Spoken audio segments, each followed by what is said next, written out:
Assalamualaikum warahmatullahi wabarakatuh. Alhamdulillah nahmaduhu subhanahu wa ta'ala hamdan yuwafi ni'amahu wa yukafi'u mazidah. Ya Rabbana lakal hamdu kama yanbaghi li jalali wajhika wa 'azimi sultanik. Subhanaka la nuhsi thana'an 'alaika anta kama athnaita 'ala nafsik. Walakal hamdu walakal syukru ala dhalik. Allahumma salli wa sallim wa barik ala habibina wa syafi'ina wa maulana sayyidina Muhammad wa ala alihi al-muttaharina wa ashabihi tayyibin wa tabi'ina lahum bi ihsanin ila yaumiddin. Allahumma ya Rabbana akrimna ya Rabbana bil halali min indik. Allahumma kfina bihalalika an haramika wa aghnina bifadlika amman siwak. Allahumma ya Rabbana ikfina bihalalika an haramika wa aghnina bifadlika amman siwak. Allahumma kfina bihalalika an haramika wa aghnina bifadlika amman siwak. Allahumma ya Rabbana Allahumma a'inna ala dhikrika wa syukrika wa husni ibadatik. Ya Rabbana hsyurna yawmal qiyamati ma'a zumrati habibik sayyidina Muhammad wa tahta liwa'ih. Allahumma ya Rabbana rzuqna taubata qabla al-maut wa syahadata 'inda al-maut wal jannata ba'da al-maut. Amma ba'du. Hadirin hadirat kaum muslimin dan muslimat, alhamdulillah kita masih bisa istiqamah untuk belajar bersama, mencari kedekatan, keridhaan dari Allah subhanahu wa ta'ala. Biarpun dalam keadaan diguyur hujan, Allah memudahkan kepada kita untuk bisa melangkahkan kaki sampai ke tempat yang mulia ini. Semoga di antara saudara-saudara yang biasa hadir karena adanya hujan besar ini, mereka lalu tidak bisa hadir, semoga mereka tetap mendapatkan pahala seperti jika mereka hadir, dan yang sudah bisa hadir semoga dilipat gandakan pahalanya oleh Allah subhanahu wa ta'ala. Muqaddimah yang perlu kami sampaikan sebelum membaca kitab Hikamnya Ibn Athaillah As-Sakandari. Semula kami ingin menghadirkan tentang sejarah para sahabat-sahabat Nabi di dalam mencintai Nabi Muhammad sallallahu alaihi wasallam. Akan tetapi pada malam hari ini kita kembali kepada muqaddimah, yaitu dengan membaca satu hadis Nabi Muhammad sallallahu alaihi wasallam yang diriwayatkan oleh Imam Bukhari, yang diringkas oleh Ibn Abi Jamrah. Sebelum kita membaca kitab Hikamnya Ibn Athaillah, kita langsung saja qala musannif rahimallahu ta'ala nafa'anallahu bihi wa bi ulumihi wa bi ulumikum bidaramin al-anqal. Kita sudah masuk hadis ke yang ke-73, hadis yang diriwayatkan oleh Imam Bukhari. Qala, beliau berkata, qala Rasulullah sallallahu alaihi wasallam, Nabi Muhammad sallallahu alaihi wasallam bersabda, man akhadha amwalan nasi yuridu itlafaha atlafahu Allahu.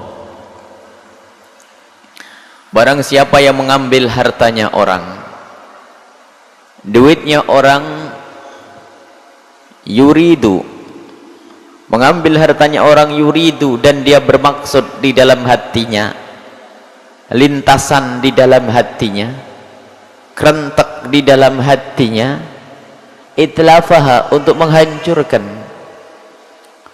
atlafahullahu, Allah akan menghancurkan orang tersebut. Illa ayyakuna ma'rufan, ini bukan dari sabda Nabi sallallahu alaihi wasallam, akan tapi ini ungkapan dari sang perawi, cuman digabung di sini seolah-olah itu adalah hadis Nabi, padahal bukan. illa ayyakuna ma'rufan bis sabri, kecuali orang itu ma'rufan, sudah masyhur, sudah dikenal dengan kesabarannya, fayu'thiru ala nafsihi, kemudian dia bisa mementingkan orang lain atas dirinya.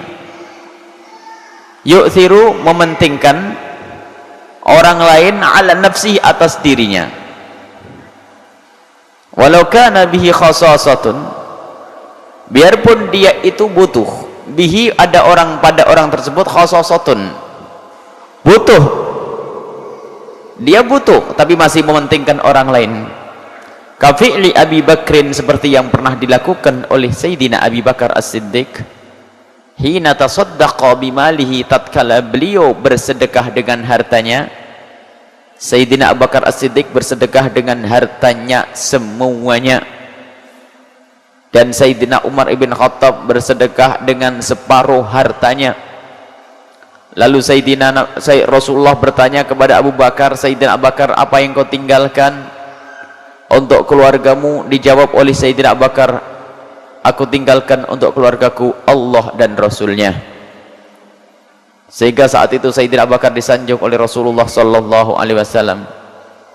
Dan di saat seperti itu Sayyidina Umar bin Khattab berkata, hai Abu Bakar, tidak ada pintu kebaikan yang aku ingin tuju kecuali engkau sudah nongkrong di situ. Jadi nggak ada yang bisa ngalahkan kebaikan Sayyidina Abu Bakar As-Siddiq.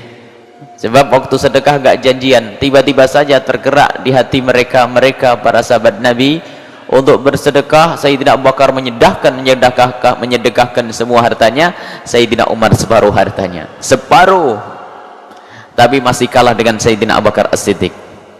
Wa kadzalika, begitu juga kisahnya atharul ansaru, orang-orang Ansar mengutamakan al-muhajirina, orang-orang muhajirin. Orang Ansar adalah orang yang berada di kota Madinah, orang muhajirin adalah orang yang hijrah bersama Nabi Muhammad atau yang menyusul setelahnya. Dan di saat itu orang muhajirin tidak punya rumah, tidak memiliki rumah, akan tapi orang Ansar mementingkan saudaranya, sehingga yang punya 2 rumah satunya diberikan untuk saudaranya, yang punya 2 kuda diberikan satunya untuk saudaranya dari kaum muhajirin. Wanahan Nabiyu, dan Nabi Muhammad melarang an idha'atil mali, menyia-nyiakan harta, buang-buang harta dilarang. Falaisa lahu, tidaklah bagi seseorang diperkenankan, tidaklah bagi seseorang itu diperkenankan ayyudayya, untuk menyia-nyiakan amwalan nasi, hartanya orang lain, bi'illatis sadaqati, dengan alasan untuk sedekah. Itu makna secara harfiahnya. Penjelasannya seperti ini: man akhadha amwalan nasi yuridu itlafaha atlafahullah, siapapun yang menginginkan mengambil hartanya orang lain tapi dia menginginkan di dalam hatinya untuk menghancurkannya. Makna menghancurkan ini apa? Hadis itu panjang sebetulnya, ada sambungannya. Man akhadha amwalan nasi yuridu ada'aha, barang siapa yang mengambil hartanya orang tapi dia berkeinginan untuk benar-benar menggantinya, addallahu iyyah, maka Allah akan bayar, Allah akan bantu. Ini permasalahan, ada sebagian orang yang kadang pinjam uangnya orang tapi tidak ada semangat di dalam hatinya untuk membayarnya. Dan ini adalah penyakit yang orang pinjam duit, sehingga kalau ada orang berlari dari membayar hutang itu dihancurkan oleh Allah. Jadi ini urusannya kentek di dalam hati. Maka siapapun dari kita kalau punya utang atau pinjam duitnya orang, bercita-citalah di dalam hati, harus aku bayar. Itu yang bakal menjadikan kita dibantu oleh Allah. Tapi kalau ada lintasan di dalam hati kita, ogah-ogahan, dan kadang memang susah bayar hutang, biarpun duit sudah ada di saku, kadang-kadang masih nanti, sampai yang punya duit bolak-balik, kalau memang kita tidak punya uang, memang tidak punya uang, Allah mewajibkan bagi orang yang kita pinjemi itu untuk memberi tempo kepada kita. Tapi permasalahannya kadang kita tuh punya, kadang alasannya, oh dia mah orang kaya, ntar aja lah. Nih, tidak boleh. Biarpun dia orang kaya, apalagi ibunya sendiri, kadang-kadang sama ibunya ngutang, lupa ibu mah baik. Nggak begitu, pinjem sama saudaranya, saudara baik. Jadi kalau ada lintasan di dalam hati untuk tidak membayarnya, maka atlafahullah, Allah akan hancurkan orang ini, sebab menjadi tidak berkahnya harta, sebab menjadi tidak berkahnya apa yang ia miliki. Kemudian ada lagi model yang seperti ini, penafsiran lain yang dijelaskan oleh para syurah, para pensyarah hadis. Ada orang itu paling gemar berbuat baik tapi dari harta yang bukan miliknya. Dia masih punya tanggungan banyak, atau dia minjem duitnya orang tapi untuk berfoya-foya berbuat baik. Ayo, apa yang ia cari? Pasti itu bukan karena tulus, karena pengen disanjung orang. Dia dermawan, memaksa sampai dia pinjam sana pinjam sini berbuat baik. Dia tidak berpikir bagaimana nanti membayarnya, dan itu sebetulnya niat menghancurkan hartanya orang lain. Maka di saat seperti itu dia tidak akan ditolong oleh Allah Subhanahu wa ta'ala.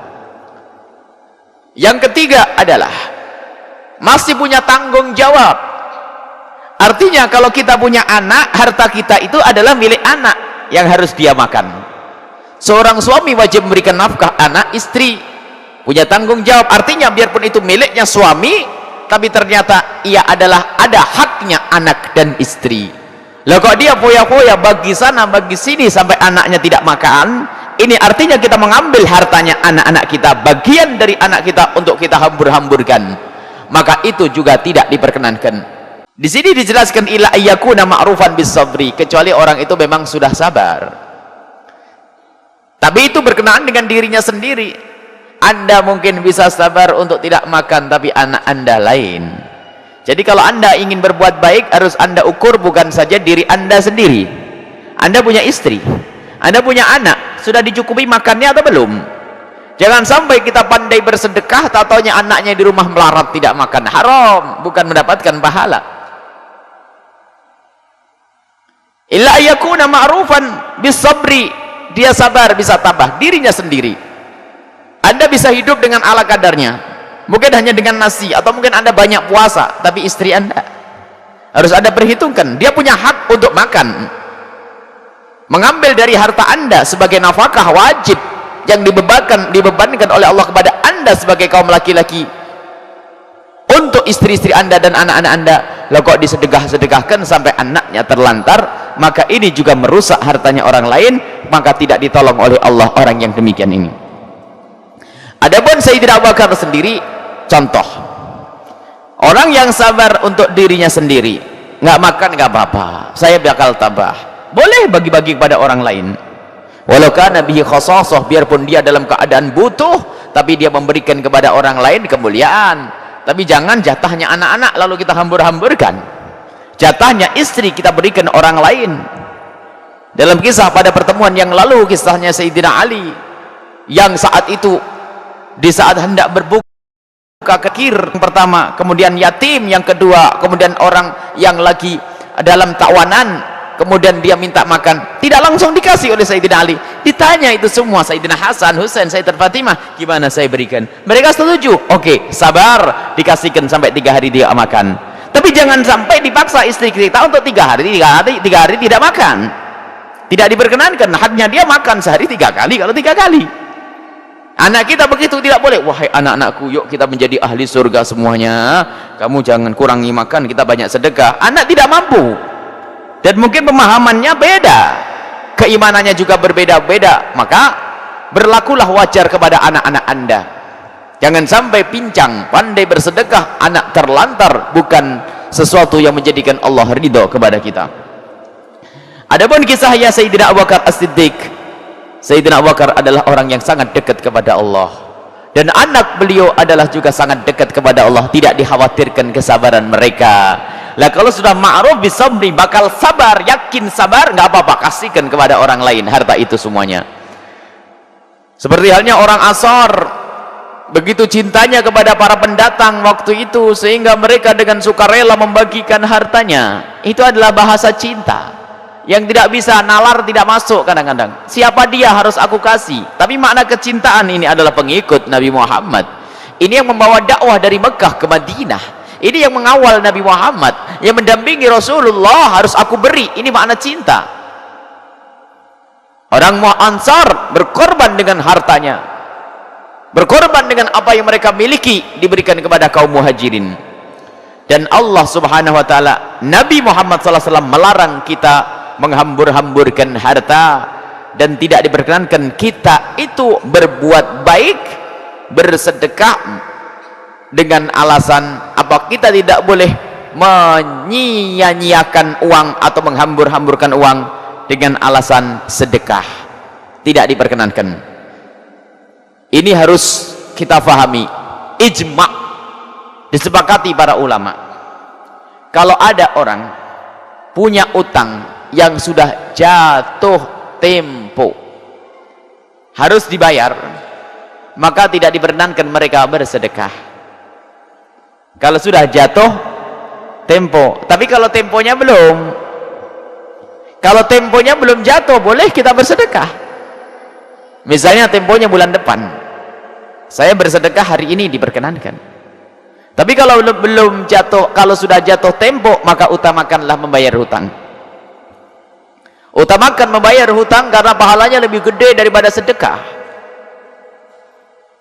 Dan orang sering tertipu kadang kalau bersedekah senang tapi bayar utang susah. Ini penyakit, dikhawatirkan tidak tulus dan tidak ikhlas. Maka pendidikan sedekah itu sendiri ada ilmunya. Jangan yang penting sedekah ditanya dulu masih punya tanggungan atau tidak. Ada sebagian orang yang menyuruh orang bersedekah, akan tapi tidak diperhitungkan dia punya kewajiban. Sedekah bangun pesantren Al-Bahjah sunnah. Akan tetapi kalau masih punya utang tidak diperkenankan. Harus ada ilmunya, bukan kamu harus sedekah ya. Dan ketahuilah, kalau orang berbuat baik di dunia itu bakal dibalas oleh Allah di dunia. Ada jaminan memang, biarpun itu orang kafir. Kalau Anda memberikan kepada seseorang biarpun dengan cara yang haram, itu akan dibalas oleh Allah di dunia. Anda memberikan kepada orang dengan cara yang haram, harta haram Anda berikan kepada orang, menjadikan orang itu akan baik kepada Anda, menjadikan sebab bisnis Anda jalan lancar. Jadi Allah akan beri. Makanya jangan sampai kita tertipu dengan iming-iming bahwasanya bersedekahlah engkau, akan tapi Anda lupa bahwasanya masih ada kewajiban. Dan kalau ada orang bersedekah dengan cara yang haram sekalipun, dalam hadis yang diriwayatkan oleh Imam Abu Dawud bahwasanya Allah akan balas, tapi di dunia, bukan di akhirat.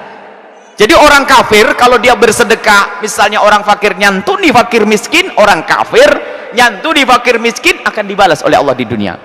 Mungkin usahanya akan dibesarkan oleh Allah, dilancarkan oleh Allah, tapi tidak menghantarkan ke surga. Terus untuk apa? Kalau kita melakukan kebaikan tapi tidak menghantarkan ke surga, maka dahulukan kewajiban kepada Allah. Zakat, bayar ini dulu. Jangan kita tertipu, zakat pahalanya lebih gede daripada Anda sedekah. Kadang orang bisa membangun masjid 500 juta tapi zakatnya tidak dibayar. Orang bisa membagi-bagikan duit 50 juta tapi zakatnya 5 juta tidak dibayar. Ini setan yang mengelabui dia itu. Jadi lakukan yang wajib dahulu, dan ini ilmu. Dan kami kini pun perlu menghimbau para orang-orang yayasan, masjid, pesantren, jangan lupa menanyakan sudah beres belum urusannya yang wajib-wajib. Jangan hanya senang ngumpulin, ayo bayarkan ke pondok, nanti bayarin, sedekah, nanti insya Allah bakal gede nanti rezekimu. Tanya dulu punya utang atau tidak, punya kewajiban zakat atau tidak. Kalau masih punya, selesaikan dulu. Lah pondoknya belum jadi, yang bangun pondok ada lain lagi, bukan ente. Allah yang bangun. Ini ternyata perlu pembimbing semacam itu. Jangan sampai Anda tuh melakukan ibadah tapi tidak diterima oleh Allah. Dalam riwayat rud alaihi, ditolak oleh Allah subhanahu wa ta'ala. Ini yang harus dihadirkan. Jadi tadi disebutkan bahwasanya man akhadha amwalan nasi yuridu itlafah, mengambil hartanya orang lain tujuannya untuk menghancurkannya. Lah kayak begitu tidak menyampaikan kepada yang berhak, itu juga hukumnya haram. Inilah kaidah di saat kita berbuat baik, tolong dahulukan yang wajib dulu. yang wajib. Adapun yang sudah terlanjur ya sudah, semoga Allah mengampuni.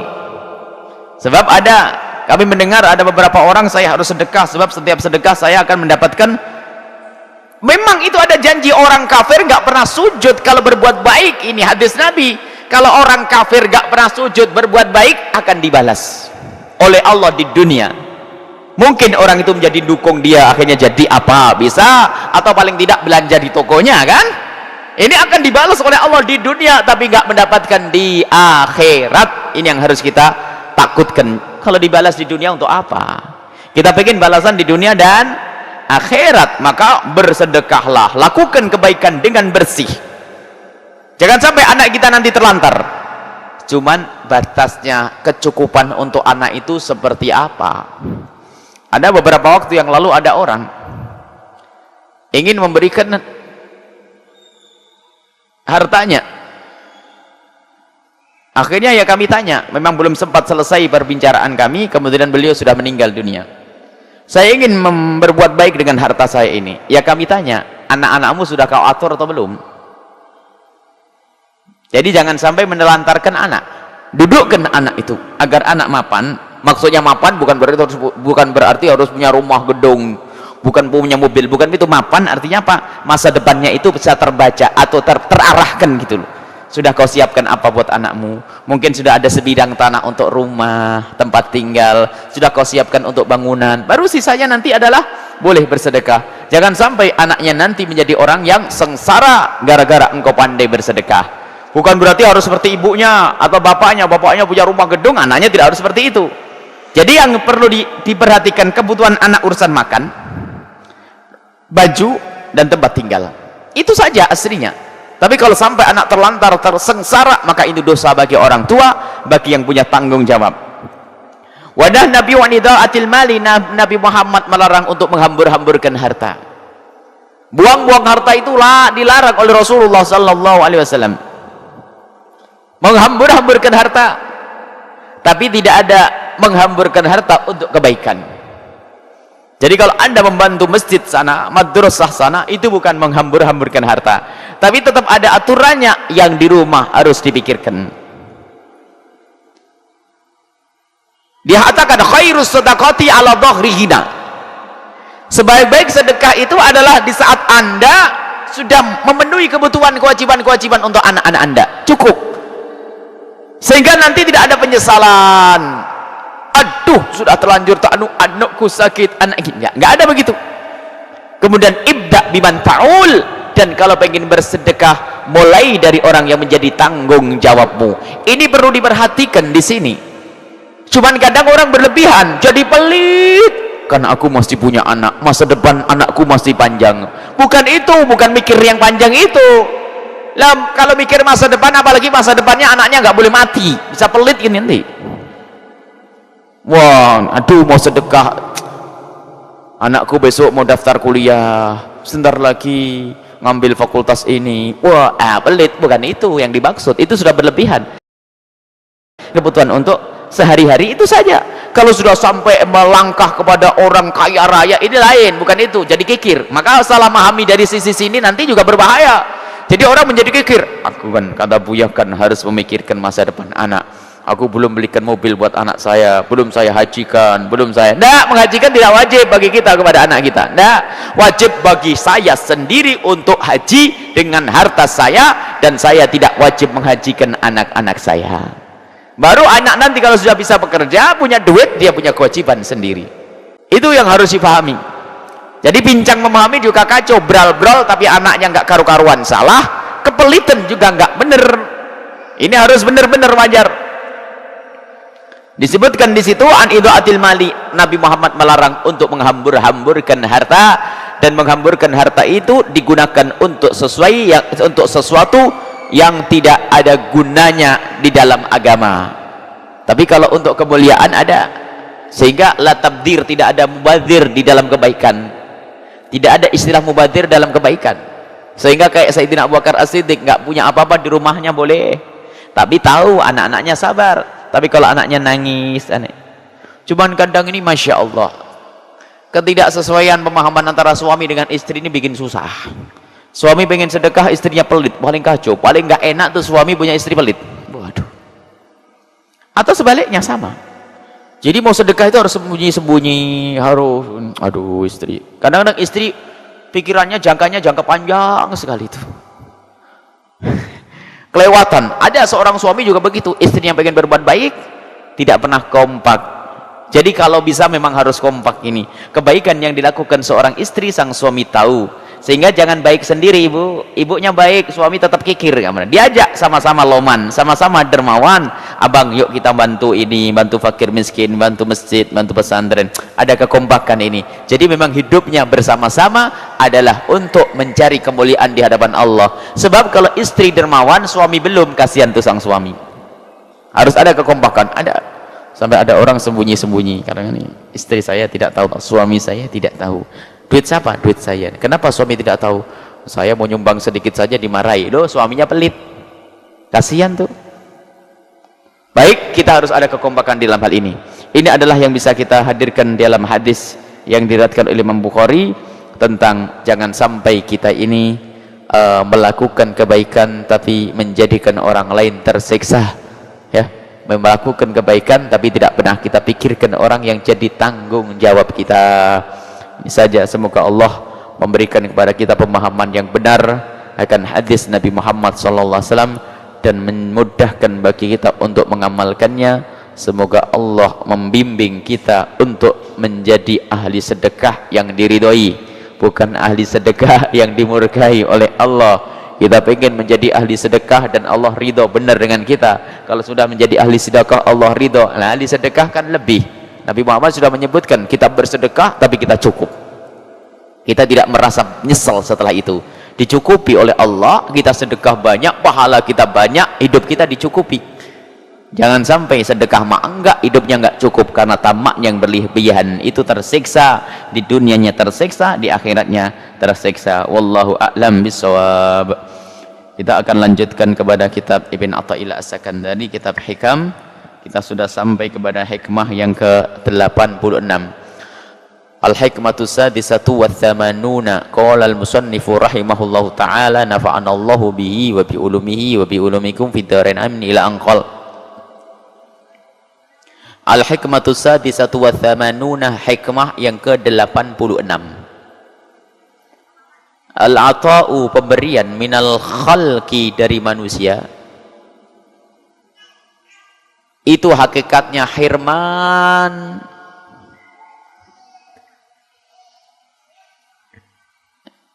terhalangnya pemberian dari Allah. Wal man'u, dan pelarangan, minallahi, dari Allah. Pelarangan maksudnya dihalanginya kita dari sebuah pemberian, jika itu minallahi, dari Allah, hakikatnya adalah ihsan, kebaikan yang Allah perbuat, Allah lakukan untuk kita. Di dalam memahami hikmah ini perlu sabar dan pelan-pelan. Jadi kalau kita dikasih orang, itu hakikatnya adalah penghalangan dari Allah. Lah kalau kita mendapatkan larangan dari Allah atau dihalangi oleh Allah dari mendapatkan sesuatu, itu hakikatnya adalah ihsan, kebaikan dari Allah. Maknanya apa di sini? Makna pemberian dan pelarangan di sini adalah maknawi. Dan sifatnya adalah istilah. Sebab pada hakikatnya semua pemberian itu dari Allah. Biarpun dari yang nyampe ke tangannya orang kafir yang tidak pernah sujud, semuanya juga dari Allah hakikatnya. Tapi apa yang dimaksud pemberian dari manusia, pemberian dari Allah. Ternyata yang menjadikan makna, menjadikan kita faham akan makna ini adalah dijelaskan oleh para ulama, membaca hikmah ini juga dengan perasaan, dengan hati. Jadi hakikat pemberian dari Allah itu bukan di saat Allah memberikan kepada kita. Akan tetapi hakikat pemberian dari Allah, biarpun itu dari manusia, tapi kita dengan penuh kesadaran waktu kita mengambilnya, kita meyakini Allah yang memberi, satu. Yang kedua, dengan cara yang Allah ridho, maka itu dari Allah. Kita mengambilnya dari tangannya manusia. Akan tapi di saat kita mengambilnya dari manusia, kita meyakini, kita ingat bahasanya ini semua kiriman dari Allah, yang pertama. Yang kedua, di saat kita mengambilnya itu adalah izin kepada Allah, karena dari Allah, makanya dengan ridho Allah. Dan di saat seseorang mengambilnya itu adalah tidak izin dari Allah, maka sebetulnya dia itu mengambil dari manusia. Dan kalau sudah sesuatu kita ambil dari manusia, bukan dari Allah, maka ketahuilah ini hakikatnya kita terhalang dari kebaikan dari Allah subhanahu wa ta'ala. Lebih luas lagi begini, jika kita ingin bekerja lalu kita mendapatkan gaji dari manusia, akan tapi seseorang ini sadar dengan benar bahwa di saat ia mengambil itu semua dengan penuh keyakinan yang bagi rezeki ini Allah subhanallah, maka di saat dia mengambil dari manusia, dia menyadari bahasanya itu dari Allah subhanahu wa ta'ala, sehingga waktu dia mengambilnya dengan cara yang benar dan mencari ridho Allah, izin dari Allah. Izin dari Allah itu maknanya apa? Sesuai dengan syariatnya Allah. Maka biarpun itu pemberian dari manusia, tapi ketahuilah ini hakikatnya adalah dia mendapatkan sesuatu dari Allah yang menjadikan harta yang didapatnya ini penuh berkah. Tetapi sebaliknya, kalau ada orang mengambil dari manusia tapi lupa dari Allah, maka lihat dia terhalang dari kemuliaan di hadapan Allah. Misalnya mengambil dari manusia, saya ambil dari orang, lupa bahasanya Allah yang memberi, karena lupa Allah yang membagi rizki, sehingga orang itu gak peduli apakah halal atau haram, yang penting aku dapat, sehingga menangis di saat di PHK, sehingga dia kehilangan pekerjaan. Karena apa? Nah ini imannya yang hilang, sehingga dia mendapatkan dari manusia itu hakikatnya bukan mendapatkan, justru dengan seperti itu dia lupa kepada Allah, terhalang dia secara sesungguhnya, dia nggak kenal lagi kepada Allah, sehingga manusia ini semakin terjerumus mengambilnya dengan cara yang haram, nggak peduli ini halal haram, halal haram, yang penting aku dapat, karena dia merasa bahasanya dia perlu mengambil dari manusia. Tapi yang pertama kali sadar bahasanya dari Allah, yang membagi rizki adalah Allah. Rizkiku tidak harus di kantor ini, karena Allah Tuhan, Allah Maha Kuasa bisa saja mengeluarkan rizkiku dari kantor yang satu lagi. Rizkiku tidak harus dari usaha ini, Allah bisa memberiku dari yang sana, sehingga orangnya lega. Jadi biarpun saat bekerja di sini nggak dapat duit, tapi karena dia punya keimanan kepada Allah, lega, nggak menyesal. Rizkiku tidak di sini, dia nyantai, dan hakikatnya diberi oleh Allah Subhanahu Wa Taala ketenangan di dalam hatinya. Ini yang perlu kita tanamkan. Sehingga jangan sampai kita hanya mengejar yang penting aku dapat duit dari duit, maka tidak aku pikir bagaimana kerja yang halal dan yang halal yang bersih. Dia hanya pengen dapat pekerjaan, dapat gaji yang banyak, itu hakikatnya dihalangi oleh Allah untuk mendapatkan kemuliaan di hadapan Allah Subhanahu wa ta'ala. Dan ada orang yang diberi oleh Allah seperti yang disebutkan oleh Nabi Muhammad sallallahu alaihi wasallam. Ada orang diberi oleh Allah satu lembah, diberi, tapi ternyata diberi oleh Allah melalui manusia. Maksudnya apa? Waktu mengambil sesuatu itu tidak menyadari kalau itu dari Allah, sehingga orang mengejar kekayaan dengan cara kecerdasannya, keahliannya mengumpulkan duit, sehingga digambarkan oleh Rasulullah SAW, kalau ada satu orang dikasih satu lembah, maka dia akan satu lembah emas, dia minta yang kedua, dikasih yang kedua, minta yang ketiga, sampai mulutnya itu kemasukan tanah, baru diam itu orang.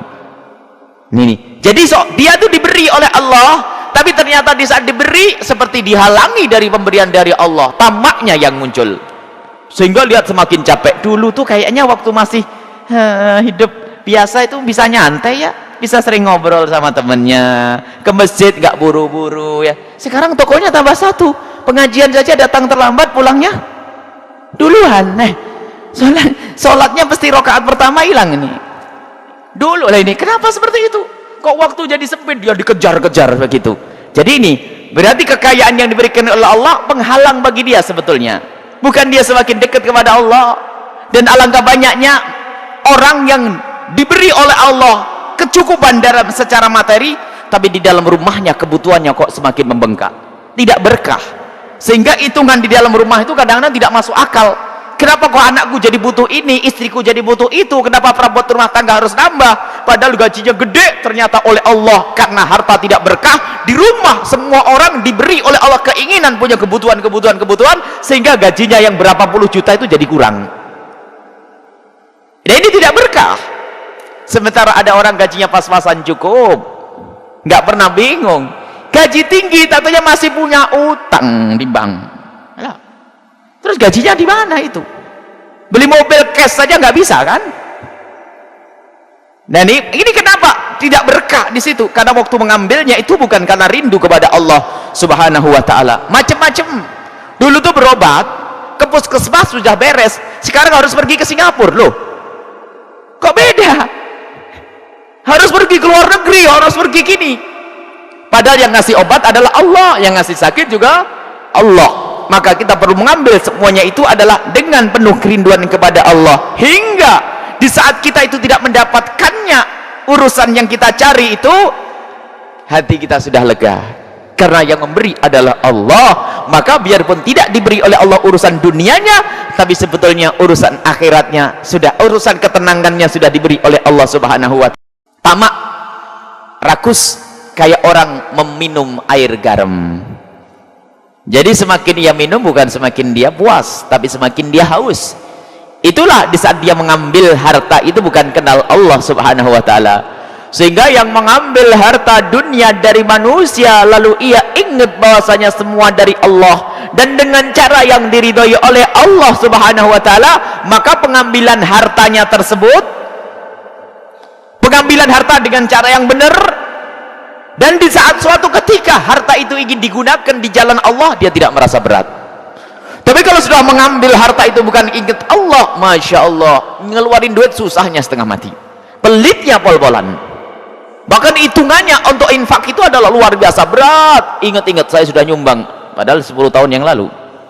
Sudah membantu saya 5 tahun yang lalu. Karena apa? Dia merasa bahwasanya dia mengambil itu dengan tenaganya, dengan pikirannya, bukan dengan kekuatan Allah Subhanahu wa ta'ala. Tapi kalau ia sadar bahwa semua harta yang kita miliki, kita dapat sahamnya 100% dari Allah. Yang kasih mata buatmu itu siapa? Allah. Yang menjadikan engkau bisa berjalan kerja ke sana adalah Allah. Yang memberikan otak kepadamu adalah Allah. Yang ngasih kesehatan adalah Allah. Mana sahammu? Kau beli baju dapat duit dari mana? Dari bekerja. Bekerja dengan apa? Tenagamu. Siapa yang kasih? Allah. Aku mendapatkan uang dikasih orang. Coba, orang yang menggerakkan hatinya untuk ngasih kepadamu siapa? Allah. Mana sahammu? Sehingga kau sempat sombong.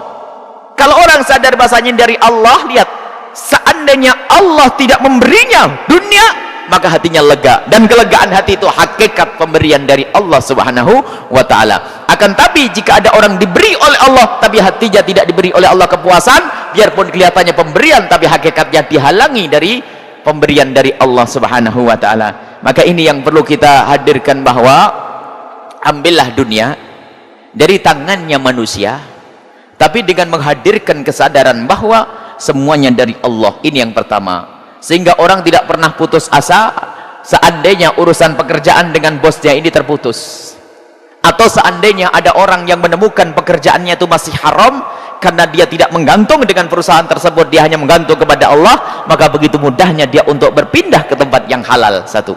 Kemudian cara meraih harta itu nanti pasti dengan cara yang bersih, karena dia tahu bahasanya saya mengambil harta ini harus minta izin dari Allah, dengan keridhaan Allah, halal. Kalau kita mengambil dengan cara yang haram, itu artinya tidak izin dari Allah. Dan kalau kita mengambil tidak izin dari Allah, ketahuilah harta yang kita ambil tidak akan berkah, akan menjadikan hati semakin tamak. Dan ketamaan itu hakikatnya adalah kefakiran yang tersembunyi. Kayaknya punya banyak tapi kayak tidak punya, susah hidupnya dengan itu semua.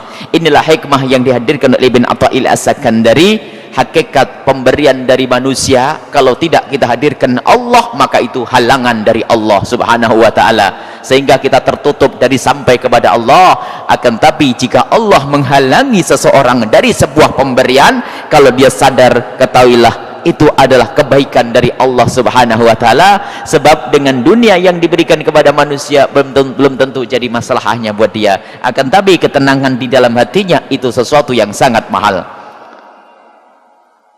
Inilah yang bisa kami hadirkan di dalam menjelaskan hikmahnya Ibn Athaillah As-Sakandari. Berkiprahlah bersama manusia sebebas-bebas Anda berkiprah. Ambillah dari tangannya manusia dengan cara yang benar. Rasakan bahasanya itu dari Allah Subhanahu wa taala. Dengan cara yang benar, minta ridho dari Allah, minta izin dari Allah. Caranya yang benar minta izin. Cara transaksi, cara yang benar adalah dengan menjalankan syariat, tidak ada yang haram, kemudian mencari ridho Allah Subhanahu wa taala, sadar benar bahasanya ini dari Allah, agar Allah ridho kepadaku, maka aku tidak akan melakukan semuanya ini dengan cara yang haram. Nggak akan dia mencuri, nggak akan dia berbohong, karena kesadaran di dalam hatinya bahwasanya semuanya ini adalah dari Allah Subhanahu wa taala. Kalau pengen ridho Allah, dia harus mengambil sesuatu dengan menghadirkan kerinduan kepada Allah Subhanahu wa taala. Inilah yang bisa kami hadirkan. Ada sebuah hadis yang diriwayatkan oleh Imam Bukhari dan Imam Muslim dari Rasulullah berkata kepada Hakim, salah satu sahabat Nabi yang bernama Hakim, ya Hakim, wahai Hakim, hadal mal, dunia ini yang kau dapat itu hadiratun hilwatun, ijo royo-royo manis. Jadi harta itu adalah menarik. Faman akhadahu bihaqqihi burikalahu. Barang siapa yang mengambil itu semua, jadi maksudnya dipandangkan mata itu dunia itu menarik. Semua orang kalau ditanya pilih melarat atau pilih kaya, pasti pilih kaya. Karena dianggap bahasanya dunia itu adalah memang dianggap menyenangkan. Sehingga ada orang bekerja banting tulang meres keringat pagi hingga sore, sebetulnya yang dicari adalah ingin membahagiakan istri yang ada di rumah. Cuman banyak orang kebablasan, sehingga yang dicari duit rupanya lupa kebahagiaan istrinya kadang-kadang tidak dengan duit, dengan senyum, dengan belayan, dengan sapaan dan sebagainya. Sama tiba-tiba seorang istri bekerja keras pengen membantu suaminya, lupa bahasanya kemesraan itu yang lebih diutamakan sebetulnya, bukan duit yang dikumpulkannya. Baik, kalau ada orang mengambil bihaqqihi dengan cara yang benar, burikalahu, maka akan diberkahi urusan hartanya. Lah itu diberkahi itu dikasih secara sesungguhnya, mengambilnya dari manusia, tapi diambil dengan cara yang benar, diberkahi. Wa man akhadahu bi israfi nafsin, tapi kalau ada orang mengambilnya dengan ketamaan jiwa, bukan karena kerinduan kepada Allah, tamaknya jiwa sehingga mengambil yang haram, lam yubarak lahu fi, gak diberkahi, banyak pun tidak ada gunanya, malah menjadikan tersiksa, dimakan anak bandel, dimakan istri kurang ajar, dibikin usaha kok tambah kita itu semakin lupa ibadah, semakin banyak rizkinya, ternyata semakin jauh dari Allah Subhanahu wa taala. Wa kana kalladzi ya'kul wa la yashba, akhirnya kayak orang makan gak kenyang-kenyang, kasihan. Wal yadul ulya qad min yadis sufla, ketahuilah tangan yang di atas lebih bagus dari tangan yang di bawah. Bercita-citalah seandainya Allah memberikan kepada anda nikmat rezeki, jadilah anda seorang yang dermawan, memberikan kepada orang lain agar anda mulia dengan harta anda. Yadus sufla, kalau tangan di bawah itu rendah, orang suka minta-minta rendah dan minta-minta macam-macam, naudzubillah.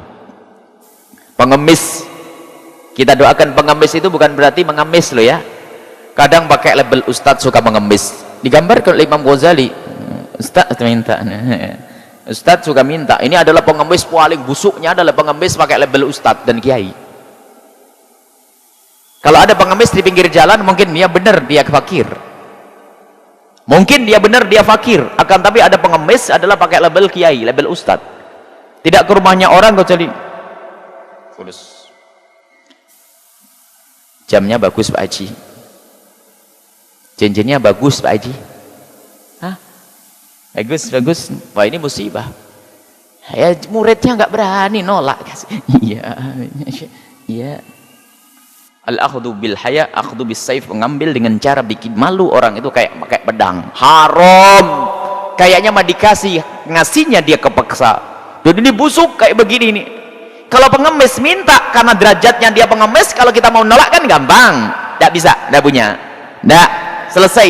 Tapi kalau ini pakai gelar ustadz, kiai, pakai wali lagi namanya. Wah, surga nanti. Masuk surga enggak? Musibah ini. Dan ini banyak terjadi. Jangan sampai kalau anak-anak kita didik jadi ustadz-ustadz kayak begini, mengharap ada yang di tangannya. Biarpun kelihatannya dia ahli Allah, tapi dia itu mengambil dari tangannya orang, mighiri hak, tidak dengan cara yang benar, dia tidak akan puas selamanya. Dan akan disempitkan oleh Allah. Tadi dia akan direpotkan oleh Allah. Atlafahullahu, Allah akan hancurkan dia. Sehingga susah urusannya. Haram, itu haram. Ulama sepakat mengatakan itu haram. Kalau orang mengambil dengan cara bikin malu, itu haram. Jangan dianggap barokah. Kiai yang ngambil barokah. Barokah, barokah. Iya, orangnya dapat barokah, kiainya masuk neraka. Ini yang harus dihadirkan. Semoga Allah menjaga kita semua. Makanya di saat Anda cukup, jangan Anda minta. Dan bercita-citalah untuk menjadi tangan yang di atas. Aku bercita-cita untuk memberi, dan aku tidak akan meminta. Aku akan bercita-cita untuk membayar zakat, dan semoga aku tidak pernah nerima zakat. Kan begitu? Enak nerima zakat, membayar zakat. Hah? Kok tidak banyak yang ngomong? Pengen bayar zakat. Makanya jangan rebut pengen nerima zakat.